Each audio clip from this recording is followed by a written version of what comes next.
A Rádio Educadora passa a apresentar Bíblia no Rádio, com o Padre Flávio Collins, o seu estudo bíblico diário sobre a Palavra de Deus, os autores, as principais mensagens, os personagens, a espiritualidade, as curiosidades e muito mais. Bíblia no Rádio, a partir de agora, na Educadora. Bíblia no Rádio, aqui pela emissora do Povo de Deus. Seja muito bem-vindo, muito bem-vinda, você que participa do nosso programa no dia de hoje. Comigo, o Padre Flávio Collins, reitor do Santuário Nossa Senhora de Nazaré, no Quatraque, e professor de Bíblia na Faculdade Católica IESMA, para continuar com a gente o nosso estudo bíblico diário aqui na Rádio Educadora, a emissora do Povo de Deus. A Rádio Educadora, você sabe, católica, emissora da Arquidiocese de São Luís, administrada pelo Santuário São José de Ribamar. A Rádio Educadora você acompanha pelo AM 560, também pela internet, nosso site educadora560.com.br e pelo nosso aplicativo da Rádio Educadora. Começar saudando o Padre Flávio. Bem-vindo, Padre Flávio, ao Bíblia no Rádio. Olá, Padre Guto. Obrigado pela saudação. Uma saudação carinhosa também aos nossos ouvintes do Bíblia no Rádio, nosso programa às manhãs. Muito bem. Padre Flávio, então, por favor, uma vez mais eu peço que o senhor faça aquela revisão, né, dos últimos programas. Nós estamos tratando ali dos livros dos reis e já dê sequência ao nosso tema, ao nosso assunto para hoje. Muito bem. O nosso último programa nós apresentamos ali de maneira geral o final do segundo bloco e o terceiro bloco do livro dos reis. Lembrando que a gente está tratando os dois livros dos reis ao mesmo tempo, uma divisão, né, em três grandes partes. A primeira que é a história de Salomão, a segunda que é a história paralela, né, sincrônica dos dois reinos, a divisão depois da morte de Salomão, e a terceira parte que, com a destruição de Samaria, em 722, por obra do Império Assírio, sobrou apenas o reino do sul, ou Judá. E aí o livro dos reis, a última parte, né, do capítulo 18 em diante, segundo Reis, capítulo 18 até o 25, vai narrar então a história do reino do sul, o reino de Judá, até a sua destruição em 587. E ficou então para a gente apresentar no programa de hoje a chave teológica, né, aquele capítulo que é muito comum nos livros históricos. A gente não tem, digamos assim, aqueles longos capítulos densos de teologia. A gente tem mais uma teologia da história, né? Aí recorda aquele princípio que é apresentado pelo exegeta Jean-Louis Carr, que nesses livros históricos, que tem como gênero principal a narrativa, o gênero narrativo, o objetivo é narrar a salvação, de contar a salvação e contar em vista da salvação. De modo que, temos assim, que a teologia ela se mistura com os acontecimentos, se mistura com a história. E normalmente a gente tem um capítulo, né, às vezes mais de um, né, mas em geral um capítulo que condensa ali a chave teológica. E a partir desse capítulo a gente interpreta toda a história contada naquele período. Padre Guto, mas no final do programa de ontem, uma pessoa fez uma ponderação acerca dos livros históricos. Né? Foi Maria José, se não estou enganado. Positivo. Exato. Então ela dizia que é interessante livros históricos, mas havia uma certa dificuldade de compreensão, com a qual concordei, né? Porque realmente os livros históricos, eles são... É muita história mesmo, né? Então, é uma narrativa atrás de narrativa, são muitos reis, de modo particular, falando deles, né? Então, ter uma visão, eu diria assim, complexiva, não é tão simples, né? Preciso realmente debruçar-se sobre o texto, né? Com cuidado, com atenção, para poder, né, um pouco fixar. Aí nós assumimos o compromisso de um pouco de retomar essa organização dos livros, para tentar deixar mais claro, né? E a partir daí a gente retoma a chave teológica da obra, pode ser? É verdade, Padre Flávio, e eu até lembro que foram duas questões básicas que ela colocou. Um pouquinho de entender de novo a divisão do reino, né? Reino do Norte e do Sul, como se deu essa divisão, e um pouquinho dos reis que foram se sucedendo, os bons, os ruins, enfim. Aí eu devolvo para o senhor. Certo. Então a gente vai para a primeira questão primeiro, né? Eu vou tentar, então, de novo, dizer de maneira mais simples, ou dizer outra vez, né, aquilo que a gente, de algum modo, já falou, talvez de maneira mais detalhada. Certo. Pois bem, A gente está estudando, para fazer um percurso um pouco mais longo, a gente está estudando essa parte dos livros históricos que nós compreendemos como história deuteronomista. É uma unidade, né? Um bloco de livros, um conjunto de livros que formam uma unidade. Foram escritos, segundo um exegeta chamado Martinoff, foi escrita por um mesmo autor. Hoje se fala uma escola, né? Tinha o mesmo princípio, o mesmo ideal. Então se chama de escola deuteronomista, que reuniu então os livros de Josué, o livro de Juízes, os 2 livros de Samuel e os 2 livros dos reis.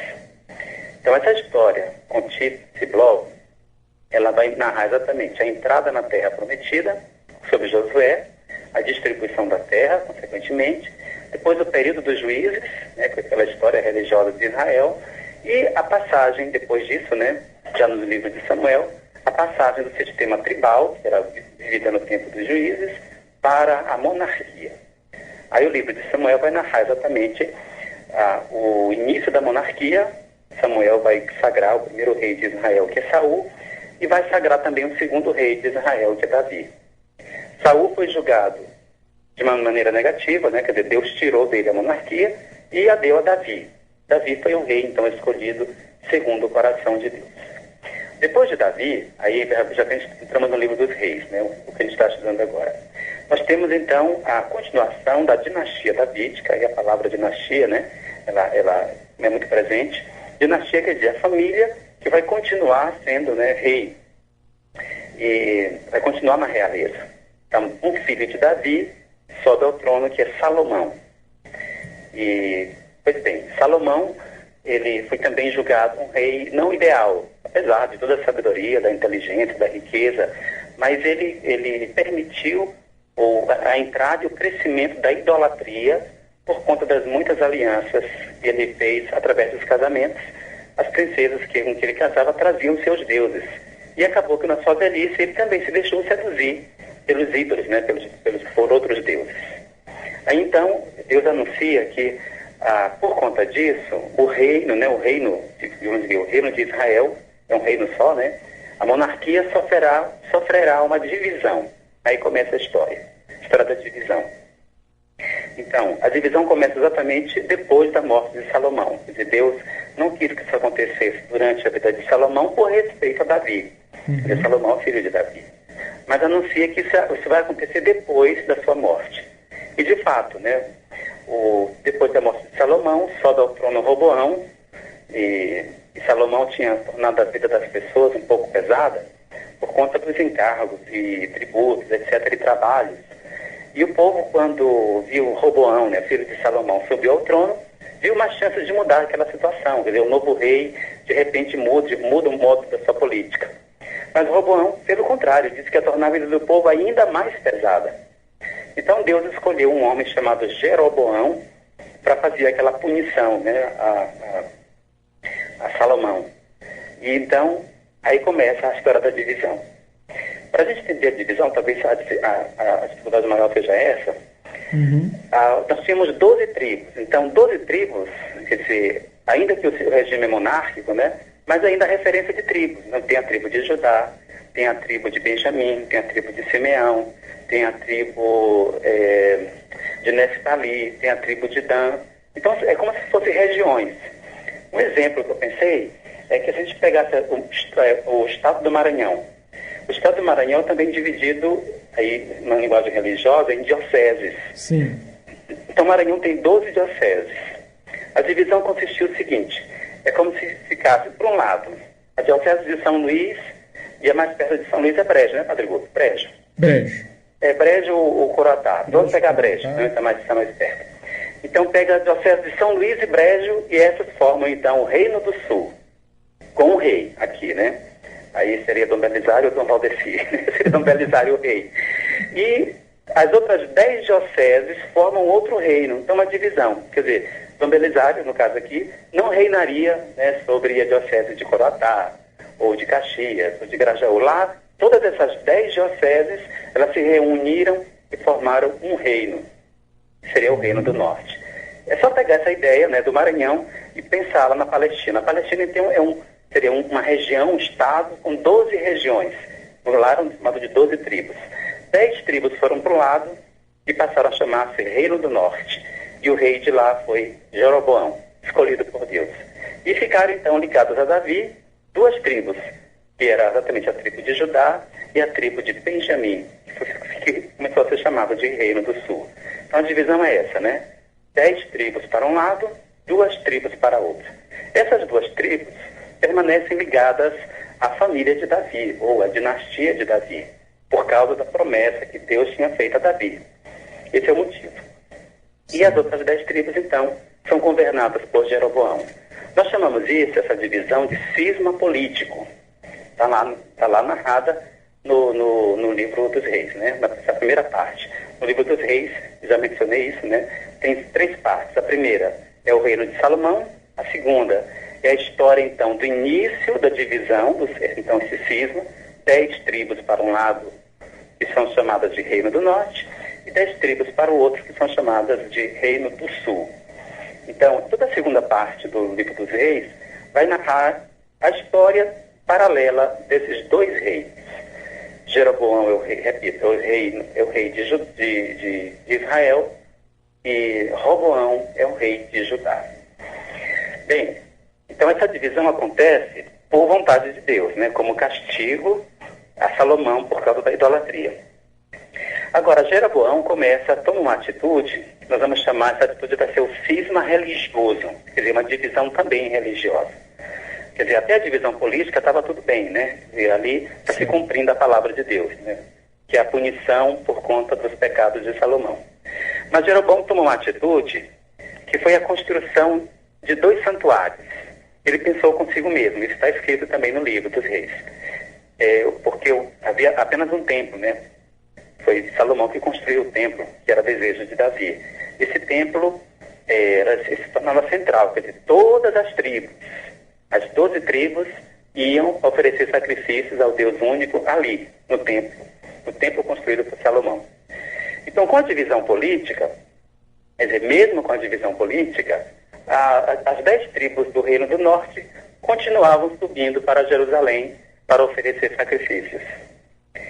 E então Jeroboão pensou, se esse povo continuar visitando, né, o templo, indo à casa de Davi, pensou ele, esse povo vai voltar de novo para Davi, ou seja, vai haver reconciliação, a reconciliação política.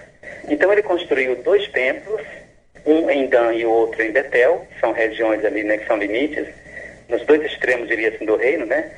E colocou ali, fabricou 2 bezerros de ouro e disse, eis aí Israel, o teu Deus, que te tirou da terra do Egito. Então nós dizemos, esse é o pecado de Jeroboão, porque ele vai incentivar o povo a fazer idolatria. Aí, por conta disso, claro, haverá uma punição. Então, a gente vai ter uma palavra, né, muito presente. Em toda a história deuteronomista, essa é a história da punição, né? O Senhor, que é todo-poderoso, que faz o bem e que pune o mal. A punição de Deus, então, é vista também como algo negativo, é claro, né? Então, Deus vai se servir muito das nações, né, vizinhas, para fazer a punição a Israel. Isso acontece, de modo geral, com o Império Assírio, que vai destruir o Reino do Norte no final, e também com o Império Babilônico, que vai destruir também o Reino de Judá, pelos mesmos motivos, que são motivos de idolatria. Então, ao cisma político, que foi a divisão de 10 tribos para lá e 2 para cá, seguiu então o cisma religioso. Esse cisma religioso, a divisão religiosa, foi então a origem do pecado, né? A origem da destruição, se a gente quiser, porque o pecado vai atrair a destruição do Reino do Norte. Aí então, essa segunda parte vai narrar a história do Reino do Norte, né, paralela ao Reino do Sul. No final do programa, daqui a pouco eu vou já fazer uma síntese, né, de todos esses reis, para ficar claro. Então, dentro desse círculo do Reino do Norte, a gente tem aí uma história muito particular de 2 grandes profetas, que são profetas não escritores, mas estão entre os maiores de Israel, que é o profeta Elias e o profeta Eliseu. Aí a gente viu bastante, né, acontecimentos e uma leitura da vida deles. O Reino do Norte, então, se estende até o ano 722, quando houve a invasão do Império Assírio e destruiu o Reino do Norte. O Reino do Norte tinha como capital a Samaria. Então, o centro, né, de todo o reino das 10 tribos era Samaria. Era ali que o povo se reunia, era ali que era a capital do poder. Então, com a destruição de Samaria, acaba o Reino do Norte, e o Reino do Norte, quer dizer, aquela região que compunha as 10 tribos, elas são incorporadas ao Império Assírio. O que sobra? Sobra apenas o Reino de Judá, Reino do Sul, que a partir desse momento é o único Israel que existe, ou seja, aquelas 10 tribos que se chamavam Israel desapareceram. Ele não se chama mais Israel, se chama Assíria, quer dizer, é parte da Assíria. Agora, o que nós conhecemos com Israel são, na verdade, 2 tribos.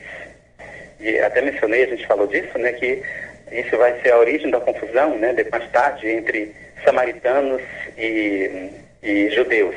Judeus não se dão com samaritanos, né, e vice-versa. Tem um pouco a origem nessa história aí, né, da colonização ali do território da Samaria. E aí o reino de Judá, depois tem 130 anos, sozinho, né? Então essa é a terceira parte do livro dos reis, que vai narrar então a história dos reis, do reino nesses 130 anos. E aí se destacam 2 reis bons, que é o rei Ezequias. Eu não falei ontem, né, mas durante o reinado de Ezequias, do século VII, né, antes de Cristo, se tem ali uma grande atividade literária. Inclusive, os exegetas dizem que é nesse período que se começa a escrever, né, a compor, a pôr por escrito, a maioria dos livros do Antigo Testamento. É uma grande atividade literária durante este período. Então, depois de Ezequias, tem um outro rei bom, que é chamado de Josias. Ezequias teve como conselheiro o grande profeta Isaías. E aí, depois Josias, que teve o mérito de fazer uma grande reforma religiosa.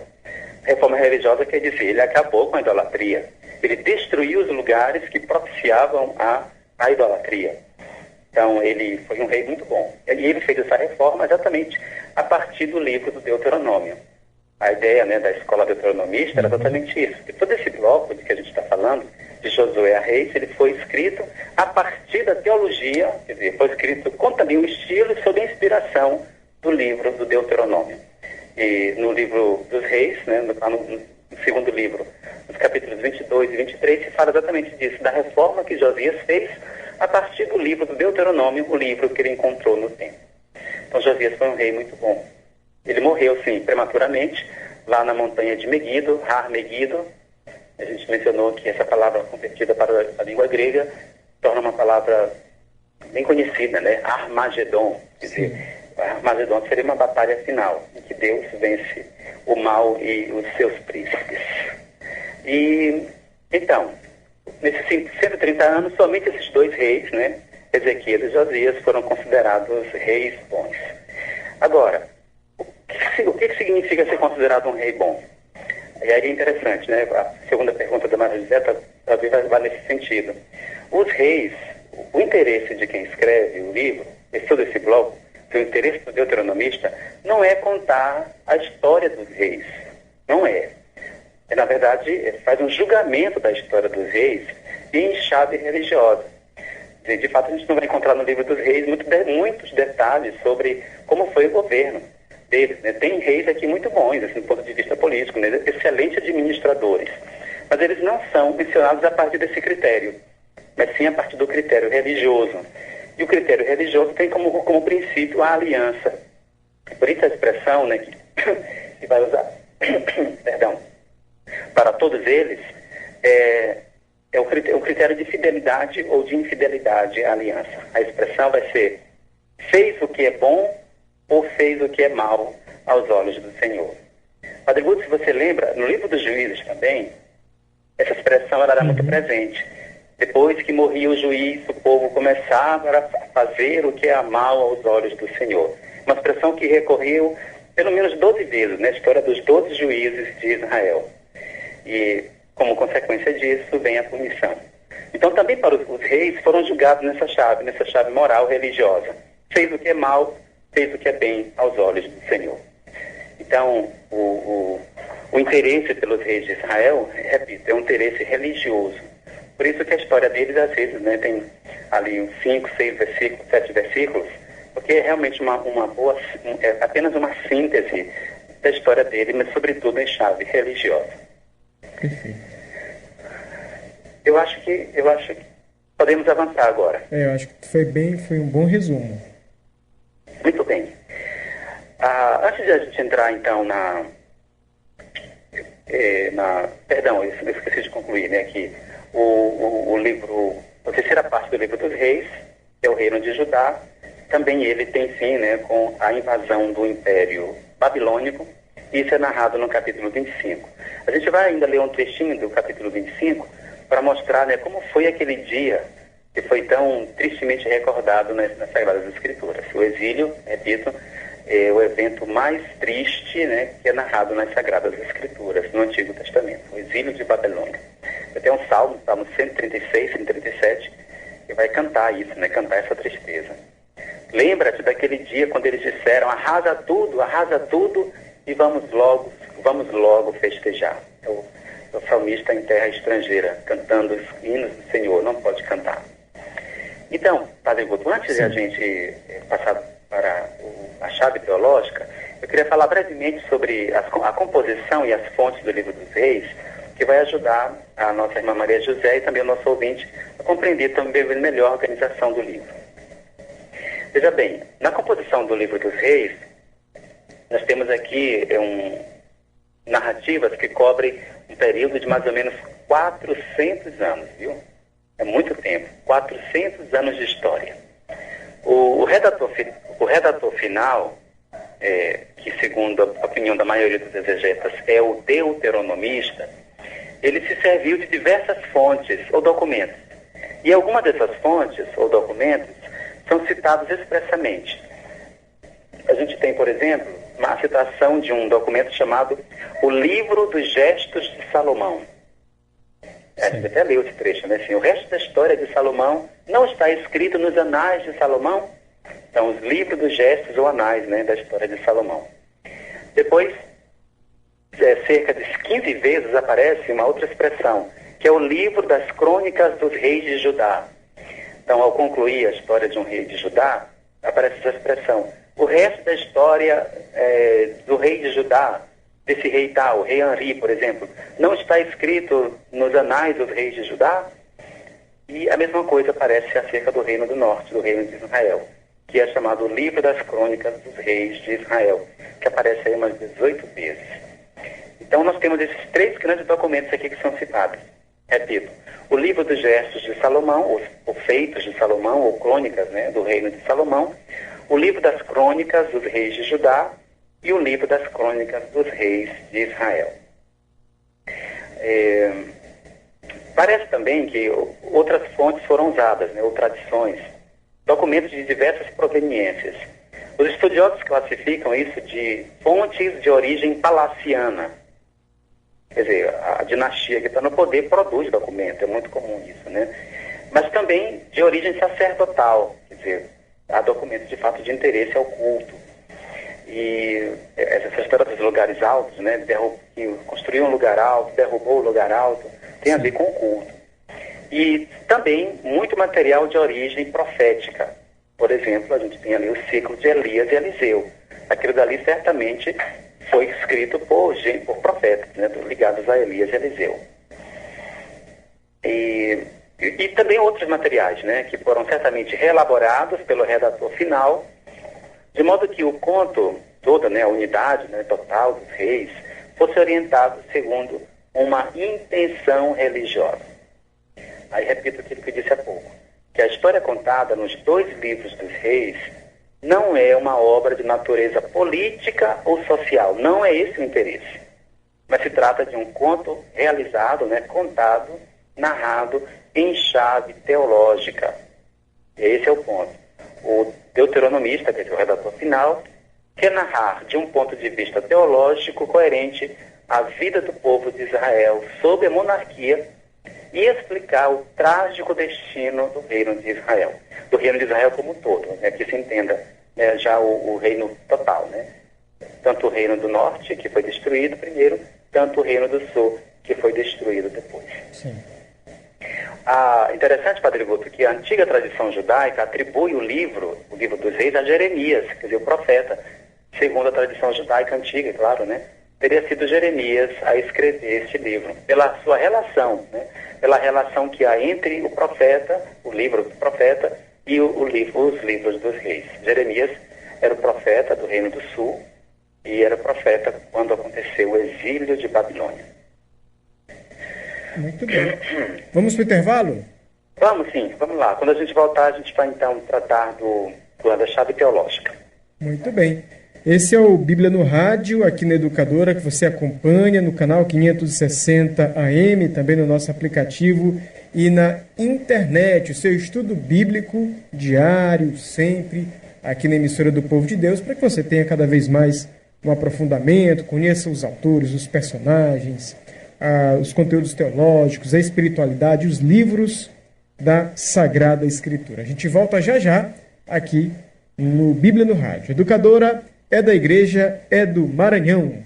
A Rádio Educadora está apresentando Bíblia no Rádio, com o Padre Flávio Collins. Muito bem, estamos de volta aqui com Bíblia no Rádio, pela Educadora da Igreja do Maranhão, trazendo a você conhecimento, estudo, aprofundamento bíblico, aprofundamento nas Sagradas Escrituras, junto com o nosso colaborador, assessor, o Padre Flávio Collins, ele que é o reitor do Santuário Mariano, de Nossa Senhora de Nazaré, no Quatraque, também é professor de Bíblia na Faculdade Católica IESMA, professor já há alguns anos, né, Padre Flávio? Bem-vindo de volta. É verdade, desde 2004, Padre Guto, quando eu voltei de Roma, que estou no IESMA, com esse exercício. Foi meu professor de muitos padres Maranhão afora, mundo afora, né? É verdade, a primeira turma, inclusive, foi a turma do Padre Heitor, Padre da Arquidiocese, né? Sim, Padre sim. Heitor, Padre Vanildo. Padre Rony. Padre Rony, exatamente. E aí os seus companheiros. Foi a primeira turma, que é quando eu acabei de chegar de Roma com a lei enrolada ainda, viu?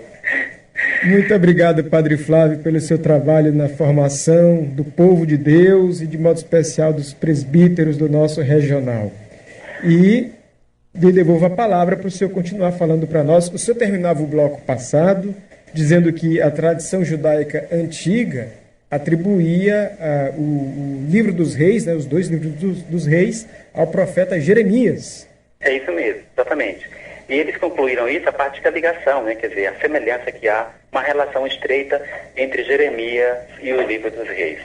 Aí você falando agora de Roma, né, falando de estudo, Sim. Eu me lembro, quer dizer, recordei aqui que eu fiz uma cadeira, estudei, que era exatamente a teologia do Deuteronômio. E o professor, que é o professor Pietro Bovatti, era especialista realmente em profecia, ele mostrava a ligação que há entre o livro de Jeremias e o livro do Deuteronômio. Ou seja, a teologia do Deuteronômio é muito influenciada pelo profeta Jeremias. E de fato não é estranho, né? Então essa ligação que a tradição judaica já via entre Jeremias e os reis tem muito a ver, sim. Porque segundo a teoria atual, né, dos exegetas modernos, como eu disse ainda há pouco, foi o autor, quer dizer, quem escreveu todo esse bloco, incluiu o livro dos reis, mas também Josué, Juízes e Samuel, foi alguém que se inspirou na teologia do deuteronomista, quer dizer, que se inspirou na teologia do Deuteronômio. Então, daí a ligação, de fato, entre Jeremias e reis. Porque a teologia com a qual se vai julgar e reler essa história toda, ela é muito influenciada pelo círculo de Jeremias. Então, daí realmente a relação. Muito bem. Padre Guto, agora chegando finalmente no livro dos reis, Certo. Eu queria só falar das características literárias, que inclusive foi um exercício que eu tinha sugerido aí já uns 2 encontros passados, e que serve ainda como uma prática muito boa para a pessoa aprofundar, né? Aí me refiro de novo a Maria José, que esse nosso Bíblia no Rádio, a sua característica mesmo é apontar, né? Apontar caminhos, apontar chaves. Não pretende ser, dizer, uma explicação exaustiva, né? Detalhada de todos os livros, porque senão a gente não terminaria tão cedo, né? Então, exemplo, a gente tem a Palavra de Deus em Nazaré, que a gente se propôs realmente de olhar a Bíblia, né? De livro por livro. E olha, já tem uns 4, 5 anos, Padre Guto, que a gente anda, que a gente fala, conversa, uma vez por semana, né? E se a gente não fizer um esforço, a gente não sai de um livro bíblico. Porque A realmente riqueza é grande, né, Padre Flávio? Exatamente. É muito denso. Tem sempre uma coisa nova. Mas é isso. Então, essas características literárias ajudarão, então, a fazer um exercício, né, de leitura mesmo dos livros dos reis. No traçar, por exemplo, o quadro sintético, é a pergunta de novo ligada a Maria José, de cada rei, no livro dos reis, se indica quase invariavelmente o nome do rei e do pai. Então, você vai lá, naquele esquema, para todos os reis, o nome do rei e o nome do pai. Agora, para os reis de Judá, se indica também o nome da mãe. Então, tem lá, pode fazer um quadro assim, né? O nome do rei, o nome do pai, dos reinos do norte, só no pai. Do reino do sul, também o nome da mãe.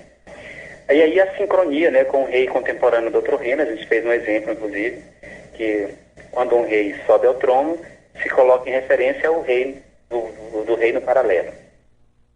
Depois se fala do reino, né, a idade do rei e os anos de governo. Aí, em alguns casos, se traz alguns fatos históricos importantes, mas aquilo que o autor não considera importante, ele manda aí as fontes. Olha, o resto da história, vá às fontes. A gente, infelizmente, não tem essas fontes para ir, né? Mas ele tinha. E aí, um juízo, né? Um julgamento muito preciso, né? De cada rei, e o seu julgamento, o seu comportamento religioso e moral, né? Não imoral, mas moral e religioso. E, enfim, também traz notícias sobre sua morte. E a singularidade da estrutura, né? No esquema aqui, narrativa, com algumas variáveis, sobretudo para a monarquia do norte, mostra de fato como era, né, a modalidade literária da narração histórica e a interpretação operada, né, feita pelas releituras teológicas posteriores. Aí, Padre Guto, eu queria para a gente ler um exemplo, né?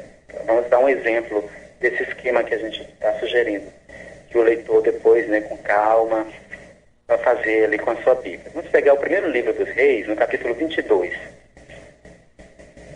Primeiro livro dos Reis, capítulo 22. Certo. Deixa eu voltar um pouquinho aqui, que eu estava já no segundo. Exato. Vamos pegar um exemplo aqui do rei, um dos mais importantes, reis de Judá. Ok. No caso aqui, vamos pegar um rei de Israel, né, no capítulo 22, versículo 41 a 51.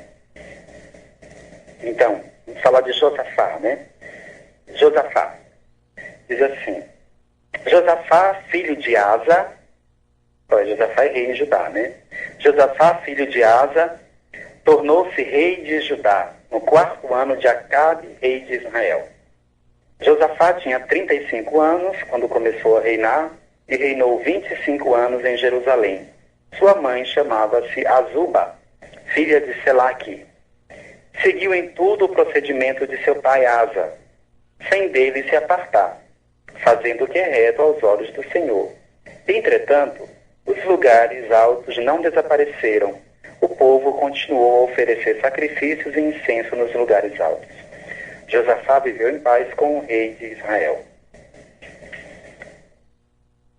Aí depois, o resto da história de Josafá, as proezas que realizou e as guerras que empreendeu, não está tudo escrito no livro dos Anais dos Reis de Judá? Eliminou da terra o resto dos prostitutos sagrados que ainda restavam no tempo de seu pai Asa. Não havia rei em Edom, mas um prefeito era aí rei. Josafá construiu navios de Tarsis para ir a Ofir em busca de ouro, mas ele não pôde ir porque os navios se quebraram em Azion-Gabé. Então Ocosias, filho de Acabe, disse a Josafá: meus servos poderiam ir com os teus nos navios. Mas Josafá não concordou. Josafá adormeceu com seus pais e foi sepultado com seus pais na cidade de Davi, seu ancestral. Seu filho Jorão reinou em seu lugar. Então, todos os elementos estão aqui, olha, o nome do rei e do pai, também aqui o nome da mãe, a sintonia com outro reino, a idade do reino com outro reino, um julgamento moral, e aí um julgamento político e, finalmente, a sua morte. É um exemplo, né, claro, para todos os reis se pode, então, fazer essa pesquisa. E aí vai ter Josafá. Josafá, assim como seu pai Asa, ele foi um rei bom em Israel. Então não foi comparado a Davi, mas foi um rei bom em Israel. Pois bem, vamos agora, então, à finalidade teológica. Aí nós estamos o texto, é o capítulo 17 do segundo livro, a gente vai de novo lá para frente, a gente não vai ler, eu vou só dizer de modo geral, por conta do tempo, Padre Guto. Sim. Diz assim, então, o segundo livro dos Reis, capítulo 17, a partir do versículo 7, a Bíblia de Jerusalém diz assim: reflexões sobre a ruína do reino de Israel. Aí vem a reflexão. Então, os livros dos reis, a partir dessas reflexões, né, sobre o reino de Israel, haverá um julgamento, né, uma reflexão parecida também sobre o reino de Judá, um pouquinho mais para frente, eu vou mencionar.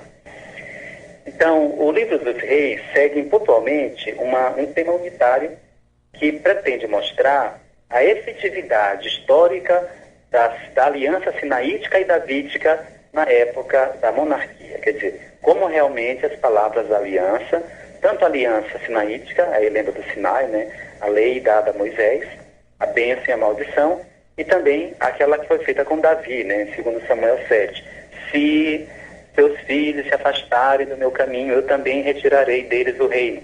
Tem essa aliança, né, que foi primeiro uma promessa, mas os Salmos 132 e 89 ajudaram a compreender que não era exatamente só uma promessa, era também uma aliança. Quer dizer, que tinha que ter uma contrapartida. E a contrapartida era a obediência à lei. Então, a tese defendida pelo autor, pelo deuteronomista, é que a sorte política do reino era intimamente ligada à fidelidade às obrigações assumidas no pacto entre Deus e seu povo.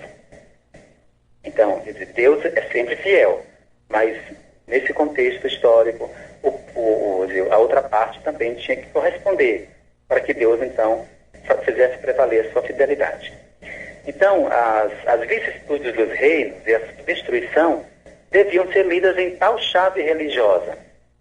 Quer dizer, e esta era a lição que Israel deveria tirar dos trágicos acontecimentos de 722, que o leitor já está ligando, né? 722 é a destruição de Samaria, fim do reino do norte, e do acontecimento de 587, que é o fim do reino do sul, com a destruição de Jerusalém, do templo e tudo. Então, as chagas, né, desses dois acontecimentos, dessa destruição, eram para ser atribuídas à infidelidade à aliança por parte do povo.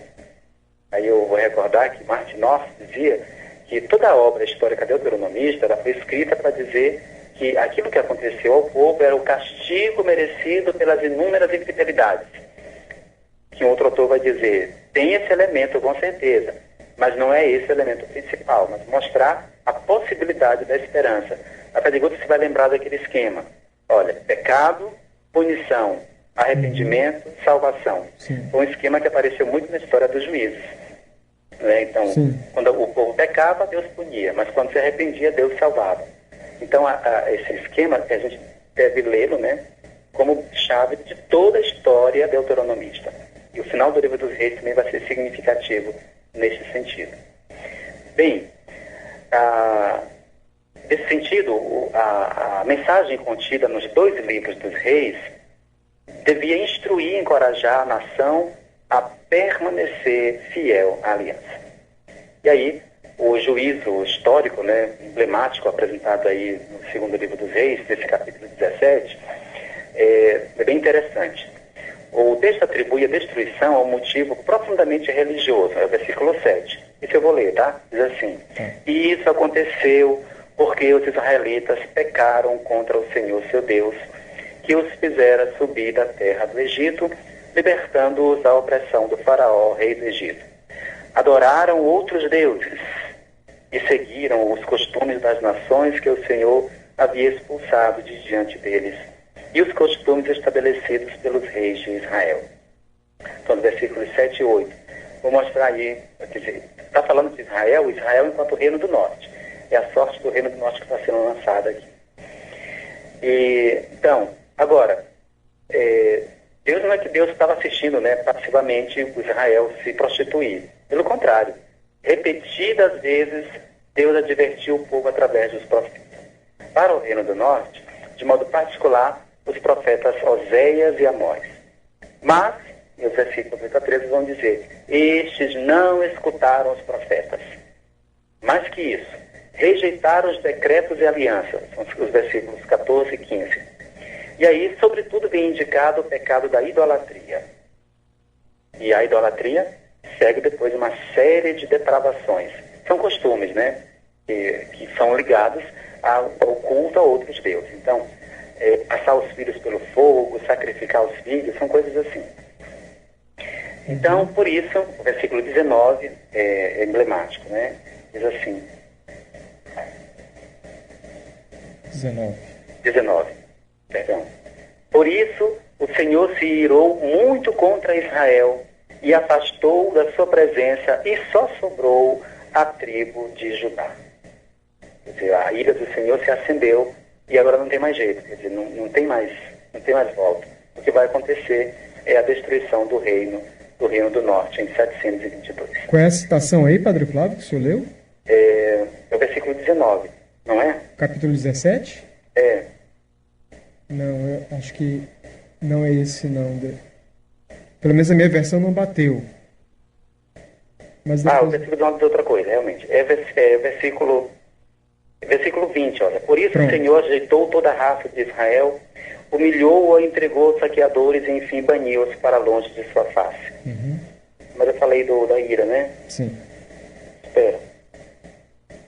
Mas todo esse conjunto aqui, do 17, versículo 7 em diante, ele traz esse julgamento, né, sobre o comportamento de Israel e Judá, mas sobretudo de Israel. Na Bíblia da CNBB fala, o senhor falou reflexão sobre a queda de Israel, aqui fala sobre a queda de Samaria, né, Exatamente. É o mesmo território.